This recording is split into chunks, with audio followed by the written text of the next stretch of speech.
আমার চোখের সামনে মারছে, আমার চোখের সামনে। তো আমরা সরিষা খেতে মলম দিতেছি চোখের ভিতর, আমার জামাই সরিষার মলম দিছে হুন্ডা দিয়ে। আমরা জানি না কি হয়েছে, এলাকায় কি হয়েছে। আমরা চোখের ভিতরে 4-5 জন মানুষ যায়, তারপরে হয়েছে সবটি আমাকে পাড়ারি যাইয়া কইতাছে চেটা মেটা সব লাঠি, তারপরে হচ্ছে আতুরি, তাদের যে এসএসের পাইপ লইয়া লাঠি মিঠি নিয়ে তারপরে যাবেনছে একটু ফাঁকতে ফাঁকতে যাবেনছে। আমার জামাই যাবেনছে মামু কি হয়েছে, আমার জামাই কয় কি হয়েছে মামু কি হয়েছে, কয় কি কিছু কয় না কিছু কয় না। আমার জামাই এই দূর দিয়ে যায় 4-5 জন ঘেরাও করে, তারপরে এলাম আমার জামাই আমার চোখের সামনে চোখ মুখ উঠিয়া লাইছে।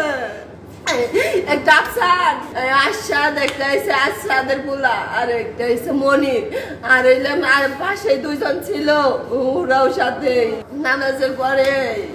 আমরা চাই নাই ওই দেশ নিয়ে এসে এই একটা হাউজিং আকশিনগরের লগে এলাকার মানুষের লগে খাইছে, সেগুলা নিয়ে হু করে খালি এলাম।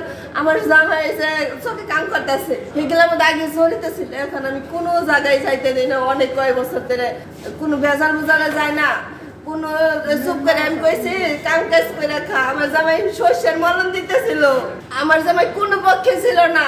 গ্রামের লোকের আমি কইছি তোর হাউজিং ও যাওয়া লাগবো না, তোর এসে ইয়েও যাওয়া লাগবো না, ওই দেশের পক্ষে যাওয়া লাগবো না, তুই সাধারণ মানুষের মতো কাম করে খা। আমার জামাই 12 বছর মেম্বার ছিল এলাকার, আমার 2টা ছেলে আছে, এত বড় বড় 8 বছর আর 10 বছর। ওই যারা মারছে তারা এলাকার মানুষের খুঁয়ে দিছে, কেউ ওই মেডিকেলে ওনার হাত মাইরা ফেলাইছে অনেক, যায় দেখেন চোখগুলা উঠে লাইছে। ওনার হয়েছে ওনারে ধরতে তো মানুষ লাগবো, আমি কি পারবো একলা, 2-1 মানুষ লাগবো না, আমি একলা পারি না। মানুষ ডাকতেছে আপনারা একটু সাহায্য করেন, আপনারা সাহায্য করেন। ব্যাগ মাইসের ওনারা না করে দিছে, কেউ যাবি না কেউ যাবি না।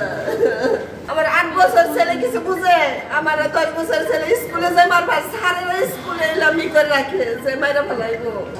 এই যে এই এসএস এর পাইপ দিয়ে চোখ উঠাইছে, এই যে এসএস এর পাইপ দিয়ে ঘাওয়ায় গাওয়ায় চোখ উঠাই লাইছে, তারপরে এসে বাইরে আইছে আতুর দিয়ে বাইরে আইছে। কিনে শত্রুতা তো আমি জানি না। জামাতে যারা ছিল তাগুলো ডাক দেওয়ার পরে তারা বাইরে এসে বাইরে হওয়ার পরে আজকে সেদিকে মই একলা পাইছি, পরে একবার জানি বাইরে গেলাম, পরে আমরা বুঝা সারা বাইরে নিয়েছি কারণ আমরা আবার ভিতরে ঢুকছি, বসে বুঝা দিচ্ছি। পরে তখন দেখতেছি তারা 4-5 জনে মানে রান দাও এসেছে পাইপ সুইচ গিয়ার লইয়া যাইতেছে। পরে যাইতেছে পথে আমরা আর কি তখন আর বুঝি নাই যে তারা এরকমই করবো। পরে গেছি নামাজটা শেষ দেওয়া খালি বাইরে হয়েছি, তখন একদিন চাষি এসে বলতেছে কাকা পয়সা দেওয়া লাগছে, চোখ মুখ উঠে লাগছে, মাথা একবার হাতটা বাইরে বেরিয়ে ছুটে লাগছে। পরে আমরা তখন রিক্সা নিয়ে যাইতে বলছি, পরে রিক্সা নিয়ে যাই দেখি তখন তারা যেমন রক্ত সোনার মতো পটাচ্ছে। 3টা 10 বা 15-র দিকে মাথায় বা শরীরের বিভিন্ন জায়গায় জখম ছিল এবং আমরা তাকে মৃত অবস্থায় পাই ইমার্জেন্সিতে।